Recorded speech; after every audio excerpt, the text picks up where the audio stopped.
Welcome back. Today we are pulling the curtain back on something everyone whispers about, but nobody explains clearly. Dental hygienist pay. You have seen the scrubs, the calm smiles, the flexible schedules, but what do they really make per hour? Some numbers will surprise you, and some might completely change how you see this career. Stick with us, because the headline figures online do not tell the full story. Exactly, Rasim. As a dentist, I see the reality behind the numbers every single day. Hourly pay can swing dramatically based on location, experience, and even the type of clinic. Some hygienists quietly earn more per hour than people expect, while others are shocked by how different the real paycheck looks from the internet averages. And here is the twist. The highest paid hours are not always where you think. In a moment, Dr. Esma will explain what actually drives those numbers, and why two hygienists in the same city can earn wildly different pay. Here's where people get confused. Someone Googles dental hygienist pay, sees a clean hourly number, and thinks, great, that is my future. But then reality hits. One clinic offers steady hours but lower pay, another promises higher hourly rates but cancels shifts last minute. Suddenly, that impressive number on paper feels very different in real life. That is so true, Rasim. I meet hygienists who earn a high hourly rate but drive long distances, cover multiple offices, or work exhausting back-to-back days. Others choose slightly lower pay for stability, benefits, and predictable routines. The problem is, nobody explains these trade-offs up front. And this is where frustration builds. People start wondering, am I underpaid or am I just missing the bigger picture?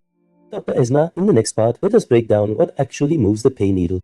This is why dental hygienist pay really matters. It is not just about a number per hour, it shapes your lifestyle. Can you plan vacations? Can you say no to extra shifts? Can you grow in your career without burning out? When people misunderstand pay, they often blame themselves instead of the system. Exactly, Rasim. I have seen hygienists leave great jobs simply because nobody explained how to negotiate, track real hourly earnings, or spot red flags early. Others stayed too long in the wrong place, thinking higher pay elsewhere was a myth. And once you see the full picture, everything changes. In the next part, Dr. Esma will reveal what truly drives hourly pay and how smart hygienists quietly boost their income without working longer hours. Let us ground this with a real example. A hygienist I spoke to recently saw an online stat claiming a strong hourly rate and thought she was underpaid. But when we broke it down, unpaid gaps, short days, and last-minute cancellations, her real hourly average was much lower than expected. That story is extremely common, Rasim. On paper, two hygienists may look equal, but one works 4 solid full days while the other works scattered hours across multiple clinics. The hourly rate looks the same, but the real income and stress levels are completely different. And this is why quick stats can be dangerous. In the next section, Dr. Esma will explain which numbers actually matter and how to spot a great opportunity before you commit. Now let us zoom out for a second, because there is actually a science behind pay trends. Dr. Esma, people think wages are random, but there has to be a deeper pattern, right? Absolutely, Rasim. From an expert standpoint, dental hygienist pay is driven by supply, demand, and skill intensity. Regions with aging populations, high preventive care demand, or staffing shortages naturally push hourly rates up. Clinics also value hygienists who reduce chair time, improve patient retention, and support long-term oral health outcomes. So it is not just about cleaning teeth faster, it is about efficiency, outcomes, and trust. In the next part, we will connect this science to real-world earning strategies.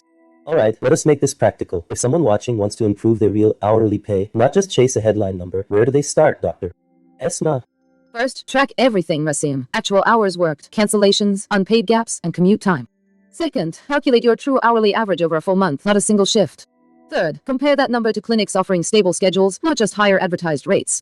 Finally, learn to communicate your value clearly. Efficiency, patient trust, and consistency matter more than people realize. Simple steps, but powerful. Up next, we will talk about negotiation mistakes that silently keep hygienists underpaid. Before anyone rushes into a new job thinking they cracked the code, we need to talk about the traps. Dr. Esma, what are the biggest mistakes you see hygienists make when it comes to pay? The biggest mistake, Rasim, is focusing only on the hourly rate. Do not ignore cancellation policies, guaranteed hours, or burnout risks. Another common error is avoiding negotiation out of fear. Clinics expect a conversation. Silence almost always costs you more in the long run. So here is the rule of thumb. Do not chase shiny numbers, chase sustainable pay.